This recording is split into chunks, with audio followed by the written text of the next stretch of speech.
Hello and welcome to Collapse Club, where our topic is how are we to live in the time of collapse? I'm David Baum in Seattle. With me today is Dr. Elizabeth Boulton from Creswick, Australia, near Melbourne. Hello, Dr. Boulton. Hi, thank you very much for having me today. May I call you Liz for the purposes of this interview? Yeah, please. Thank you. Liz, could you introduce yourself, please, and tell us about your approach to the question of climate and environmental change? Yeah, thank you. Yes, so first of all, a tradition we have in Australia is to acknowledge the Indigenous lands in which we're standing on, which were never ceded. So I'm on the lands of the Dja Dja Wurrung people, and I acknowledge their elders, past, present, and emerging, and that these lands were never ceded. In a nutshell, I had an initial career in the army as a transport logistician, supply chains and so forth for about 15 years. I then went into the climate sustainability sector for about 8 years, and then I saw various interlinkages, and so I then did a PhD which sought to link the two fields. And really from the start, I have always, I guess I did work in some places like Sudan where there was shocking starvation and things like that.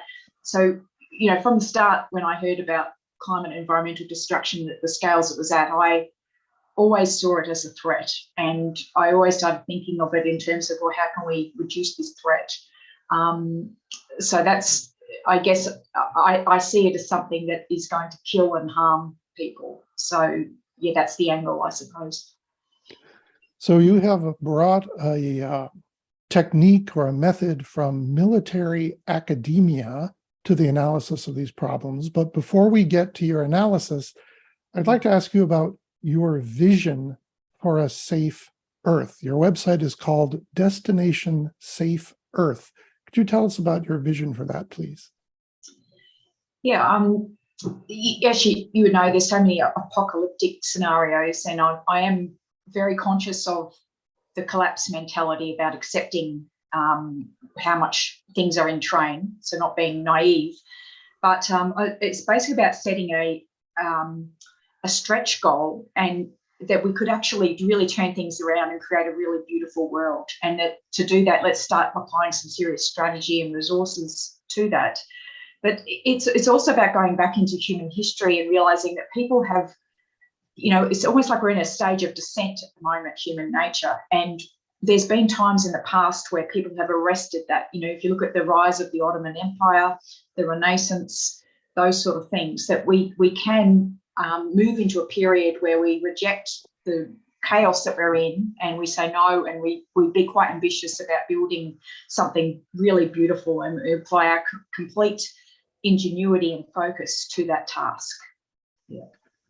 So you have proposed a whole of society strategy, a whole of planet strategy. Could you give us the highlights of what you think we need to be paying attention to? Yeah, I think if the threat landscape at the moment is highly distorted, and it's sort of it's old fashioned. It's stuck in last century in the industrial era. So the industrial era that we want to move on from, the security sector hasn't rethought itself. You know, we've got architects have redesigned all sorts of redesign, permaculture, etc., but we haven't redesigned how we think about security. So what I'm suggesting is that we are in a incredible crisis at the moment with the emergency, you know, and everybody calling for an emergency response, you know, climate emergency declarations, etc., that we take heed of all those scientific warnings, and we properly respond in that we just turn the one focus into addressing the urgent planetary security issues, which is, you know, to keep 1.5 degrees and to limit the warming to 1.5 degrees and arrest the sixth extinction event. And I know that sounds simple, but one of the principles of military strategy is to simplify and to have one clear goal. So instead of, you know, the 17 sustainable development goals, we just have one goal and really, really focus on it for a decade. And what that means is that from a security perspective, I'm imagining that all those intelligence agencies, all those assets that the taxpayer pays for, intelligence agencies, defence industry, all of that would pivot to a new mission. And so that's from the security side, but also every other sector of society. So let me just give you one example. I know it may be the same in Australia, but if you think about the arts sector, somebody did an analysis of the arts sector in Australia, and the ballet, the opera, the whole lot of them, and all of them were essentially funded by fossil fuels quite heavily. So that sector has, the arts sector in some respects has been hijacked by the hyperthreat. And I noticed that some of their projects, they don't even, their big funding announcements, they don't mention anything to do with climate. So one thing would be the arts sector would come to the fight, essentially, and all that sense making, that explanation, that processing of emotions, and everything that artists do so well would be focused on supporting this mission. And at the moment, they're not those. We saw the video of Don't Look Up, how powerful that was, but we need more of those type of things. So that's just an example of one sector that would be harnessed, but it would be the security, it would be the arts, it would be our education system, the whole lot. Can you describe in more detail the particular single goal to which all of these resources of society would be pointed? It's simply the main thing is to avoid dangerous climate change, and at least I am very conscious as I'm saying that this year it's been announced that we're encroaching upon so many tipping points, and that some of those tipping points may have already been to action. So this is a fight where I think we have to be realistic. We are really up against it, but the fight is to keep global warming to 1.5. And the method that you're talking about, using military thinking to do it, I noticed one clear thing in your paper, which I recommend to people, the links are in the video description, is a change in the way that power is exercised. You did a careful power analysis. How does power, its allocation and its use, need to change? Well, I think a lot of people are aware of state capture and the idea that very powerful corporates have infiltrated a lot of our systems of power. So when you have a clear emergency or security mission, that actually gives an argument to trump some of those corporates and so forth that are possibly controlling things behind the scenes. So that's one aspect of the power, is that the power is that confronting the fact of the power of these sort of unelected groups that are, for example, as Kate went to COP26, the fossil fuel industry had the largest delegation of any nation in the world. I think it was 544 people. So they are the power at the moment. So the security argument would trump them. The second one is actually about reclaiming the security mandate for the people, and that the idea that security, the citizens pay the taxes, they pay for the security forces. They also provide the people for it. They train up and they raise their children and so forth, who then go and serve in it. So the security forces should be in support of the people. So it's reclaiming the security mandate and the population saying, actually, this is our security priority. And so that power thing is a decision-making of returning the security mandate to the population. And in terms of, there's a couple of thoughts about how we reclaim that. We know Extinction Rebellion have got the idea of the citizens' assembly. So that's one potential option. Another pathway that could go to it is to get all those towns, cities, nations that have declared climate emergencies and representatives from all of those different groups who've made that declaration. I know this sounds a little bit crazy, but the idea is that they would all come to an emergency crisis meeting And at that meeting that they would decide that actually we want to activate Plan E, or we would give a mission to our security agencies in the state to say this is now like a warlike setting or an emergency response, and it give them the mandate to start developing a whole society response and mobilisation. Yeah. So would we see soldiers doing other kinds of tasks other than what they do now? Is that part of your plan?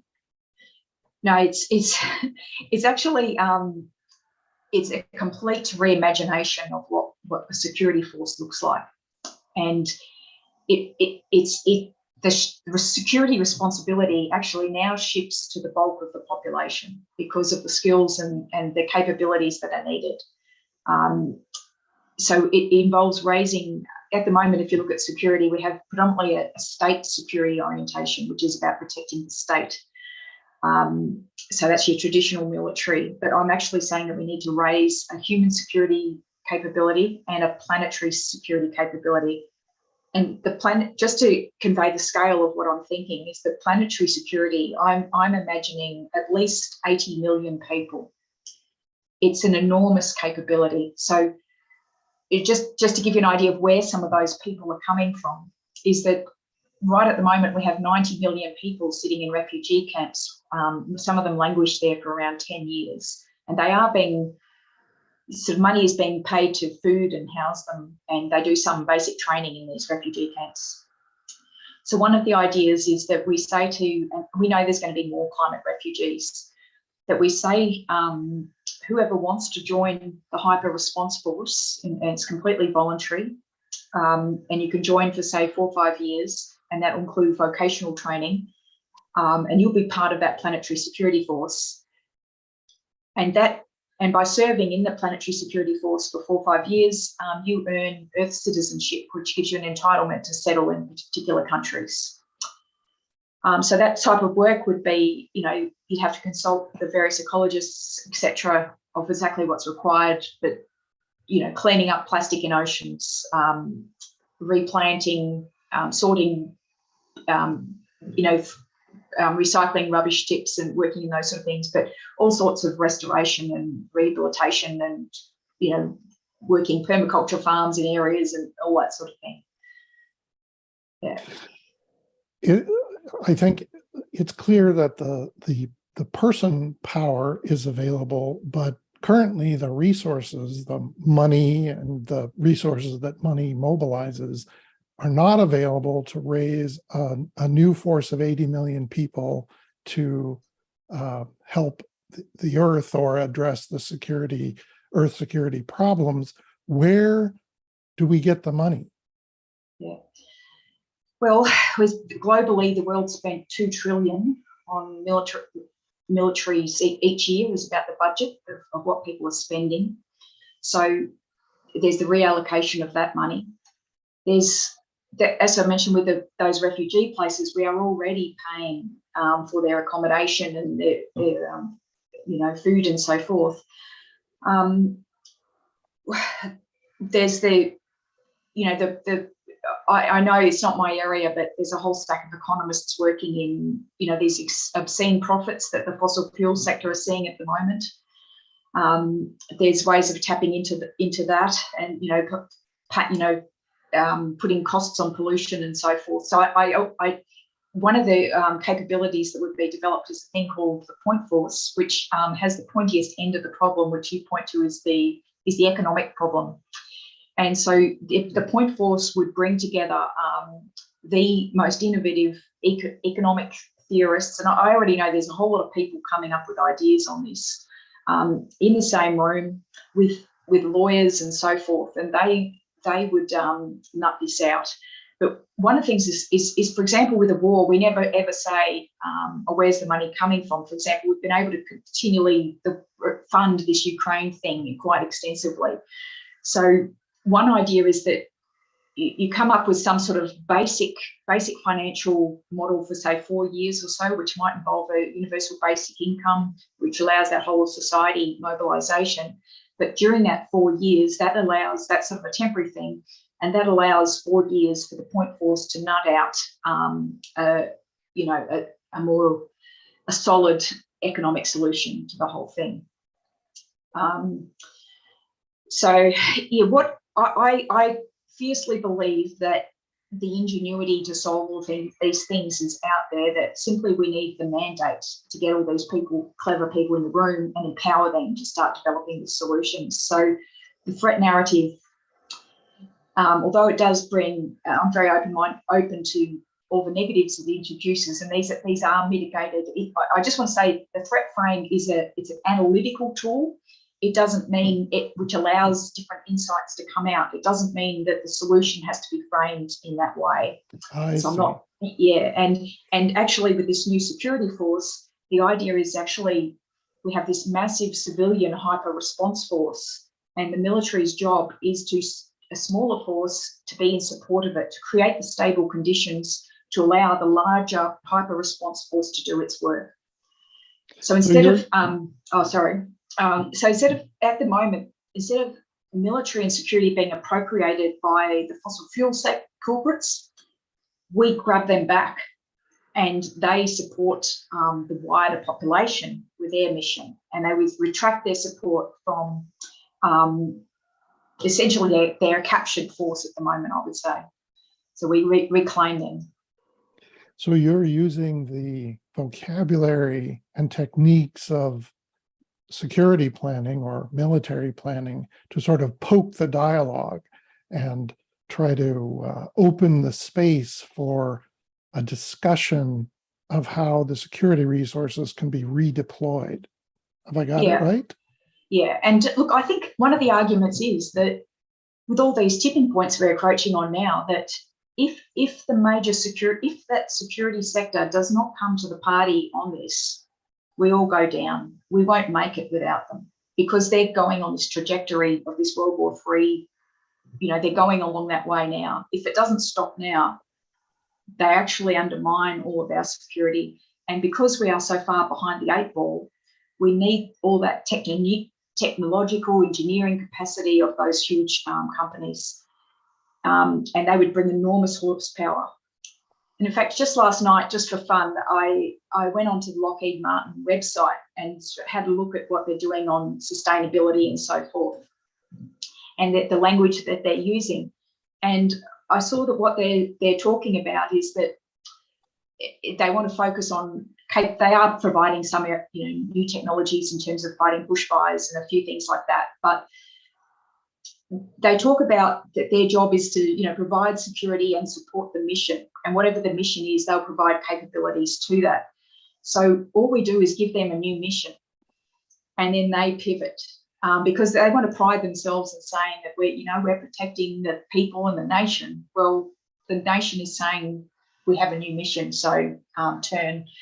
All those technologies they do, the ground sensors, the surveillance, all of that could be applied, for example, for illegal logging, illegal fishing, all that sort of thing. So it's really not completely, I don't think it's realistic to imagine that we're going to suddenly dismantle all those institutions, and it's about, redirecting them and using the existing skills and abilities that they've got. It makes sense to me. I mean, clearly they are powerful institutions with enormous resources, the security forces and the companies that support them. But we know that control of those entities is highly contested. The state maintains a monopoly on violence. That's sort of the essence of sovereignty, that and the power to tax. So it's not like they're going to just hand over control of the military and the associated institutions to people, the citizens. How do we get that control out of the hands of people with other objectives? I think if I'm, I'll just explain that you could possibly consider me a sort of eco-military theorist, and the only way I think, the whole way I go through it, and it's new, there's never been a female eco-military theorist before, so I am the first one, but just explain the only way I think is, I have two images in my head, which is children and nature, and I have 7 nephews and nieces, and that guides every sort of military theory and response that I'm thinking. And if I think about the planet and the future children, is that I think that we actually have to confront that our new type of threat has infiltrated the state, has taken the state. And I know that is a very confronting thing to say, and I'll probably get shot tomorrow or something by saying that. But we have to be, I have a view that security thinkers now have to be very clear-minded about what is actually going to threaten the future of the children and the planet. And unfortunately, I think the collapse of our democracy has been taken, and that we have to confront. We have to confront that. And one of the ways of doing that is starting these very difficult conversations that our enemy has taken the state, and it's taken our newspapers, it's taken the whole lot. And once we start confronting that actually that's what's happened, then the wider population can start thinking, shit, what do we do? And I think they're already doing that. And that's why we're seeing this flurry of independent sites like you've got and other news sites that are popping up. And suddenly the citizens are going, oh, shit. And we're developing these alternate structures around the appropriated state. So there's a couple of, I think the first thing is actually confronting that, and I know it's part of that collapse mentality is to just give up on that state structure and so forth. But I think the more clear-minded we are about what our true security predicament, the better chance we have of building an alternate around it. And then once you get a bulk of people saying the same thing, that's when you can get that political change. Speaking of alternative institutions, I'd like to mention Just Collapse, Dr. Kate Booth and Tristan Sykes, with whom you will be doing an event on October 18th, I believe. Could you talk about that a little? Yeah, so that's part of the Global Climate Change Week. There's a series of events, and essentially it's a PowerPoint presentation, so there'll be a bit more detail on the theoretical underpinning of the hyperthreat concept and how that leads to a hyper response. So that, yeah, I think it's an hour long. If you just Google, I think on my website I've got a link to it, destinationsafeearth.com. Great. I noticed that unfortunately the time that you are speaking is not good for North America. It's like midnight or 1 a.m, but it does work for Europe. And there's another session with a different speaker at another time that is good for North America. So the links will be in the description, the video description below. Yeah. One of the analyses that you made that I found very interesting and leapt right out at me is that there is a gender bias in how the security philosophy has been promulgated. That is to say, a lot of the things people talk about come from a male point of view, if you could say that, and that other things come from a female point of view, and that the balance may need to change. Could you talk about that, please? Yeah, and thank you for asking me that. And I just note the irony of an older white man being the first person to ask me about the gender aspects of my research, or the feminist one. So thank you, because I've actually got one sentence which you picked up in the paper on this, but actually 3 chapters on the gender aspects in the thesis, which I haven't properly published yet. First, there's a whole stack of theories that the state is, this idea of the patriarchal state, that there's a number of theories of why this is considered a masculine domain. One is this idea that we used to live in kinship type groups, and that where men and women were all together and they had actually a more equal sort of power structure and were communicating together, and it's different around the world, but we were in that kinship structure. When they established the big state, they made a very clear delineation that the state in the public realm was masculine and the home realm was feminine. So that the idea is that from the very start, the state was conceived in masculine terms. And then there's sort of various other theories. For example, Valerie Hudson has had this thing that she goes back to the chimpanzee origins of the human being, and that how there was male territorial, only humans and chimpanzees had this fierce male aggression over territorial claims, and that this male behaviour has still gone into the state of fiercely competing over territory. So there's a whole stack of theories as to why the state is conceived in a masculine way, and that often, for example, when people go to war, military prowess is considered as an expression of the masculine strength of the state. And when, for example, with the Middle East, it was talked about emasculating the Arab men, and that there's a whole, I won't go into it, there's heaps and heaps of books on all this stuff. So then there becomes a question of, well, let's reimagine the state in how can women reimagine governance and the state so that it is not in that sort of structure. And I think ironically there is actually an idea of going back to that type of kinship structure. And in fact, my security perspective is also that idea of putting more of those, building up a whole lot of more security resources from that huge state structure to local areas, because that's where the hyperthreat is going to hit, and we need those protective assets in more local areas. Like you can imagine, as this hyperthreat starts to hit, how are we actually going to protect people, and setting up. So that's again going back to more of that localized idea. But yeah, there's so much. It's really quite exciting actually, because all these underpinning ideas of how the state was created and even what masculinity stands for is this idea of this defeating the other, and a hierarchical concept of othering, and there's the alpha male and the beta male and that sort of stuff, and it's an ideology and a way of thinking.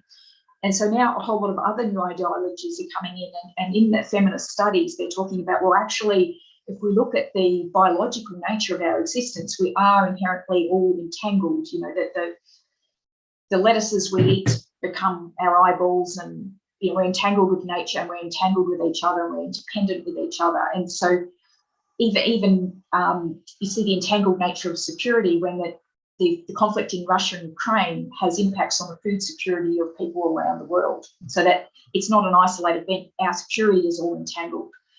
So once we accept that a different mentality of realizing actually our security depends on each other being secure, not defeating the other, and it's a completely different security concept. So that's what I've called as a thing called entangled security. So therefore, instead of a dominance model, that security is achieved through being the top dog over others, our security is achieved through strengthening and care, and applying feminist care ethics, etc., to others and strengthening them. And just to give a tiny little example of that is that I was listening to some people talking about what's happening in Europe at the moment with the problems potentially of the freezing winter and their economy going down, and they said already that they're seeing a massive increase in crime. So as soon as military, so this is the problem of this isolated approach to military action, is that there are always other subsequent massive security impacts which then erode the security of the human and the state anyway, through massive descent into crime. And if the masses get too uncomfortable, they may just, we'll say, stuff that for those people who are living in great mansions and stuff like that, and say, well, I'm going to go and then steal your electric blanket, or I don't know, that's a bad example, but yeah, so that security logic of the top dog one actually doesn't work sometimes, because it ends up creating all these other ripple effects that undermine. So it's going from a top dog type security mentality to a securing a decision that we're going to reject that mentality and provide security for everyone. I think it's fascinating that you are talking about ideas of entanglement and communitarianism and caring for each other. And you're talking about it in the context of military and security forces and their allocation and the command of those forces. It seems like a separation that will be hard to heal. Moving toward the end here, have you had interest from people in the military establishment about your ideas of how to remission them? Initially there was, and the US Marines told me that the first week there was sort of 8,000 downloads, and then it was their most downloaded article for weeks after that. But it became very clear after a while that somebody has come in over the top and said, put a lid on that idea. And in fact, not a single climate security think tank or institution in the world has engaged. I didn't get one single email from the whole security sector in the world. You know, you think of the King's College, all these CSIS, all of those, the entirety of the security sector has ignored and tried to silence this. And apparently people can't download Plan E anymore from the website, but it is on, if you go to my academia, there's a PDF of it.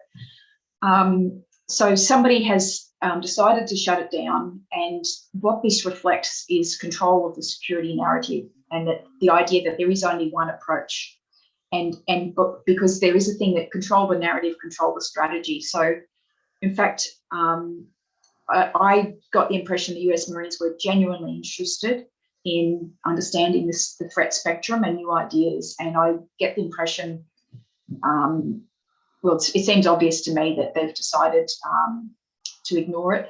Having said that, I did approach some military historians, and they hosted a webinar at one place in Canberra, and there's been some quiet interest from some individuals here and there, but at the institutional official level, no interest at all.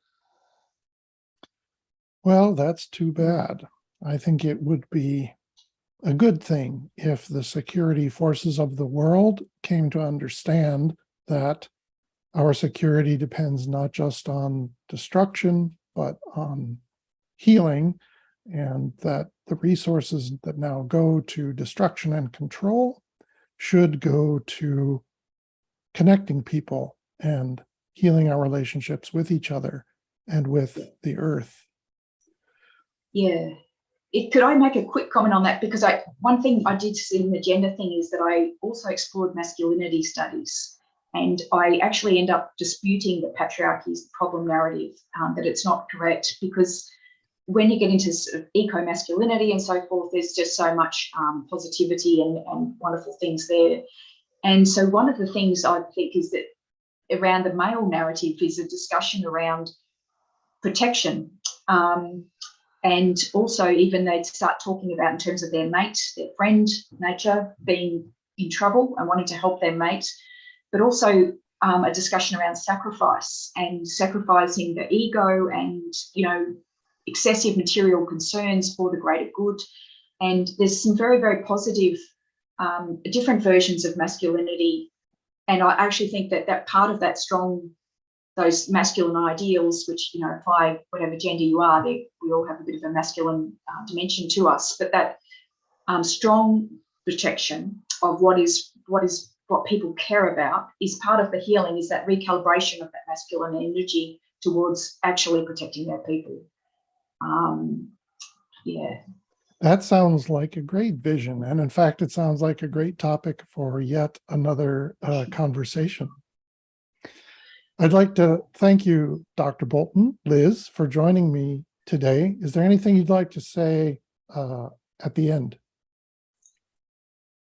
Just, I think it's now or never. You know, we have to think if we think really big, there's these amazing solutions that come out and that we can do it. And it's actually, if we just decide to think big like they did in the Ottoman Empire, or as I said, the Renaissance, it could be just spectacular. And we have so many assets and skills and capabilities that haven't been brought to the problem yet. So I think, but it has to happen now. We have to get that new narrative out now. So if anyone can help get this word out, knowing that it's effectively sensitive research, I'd greatly appreciate it. Thank you. Thank you. This is Collapse Club. I am David Baum in Seattle. Until we meet again, farewell. Thank you, David.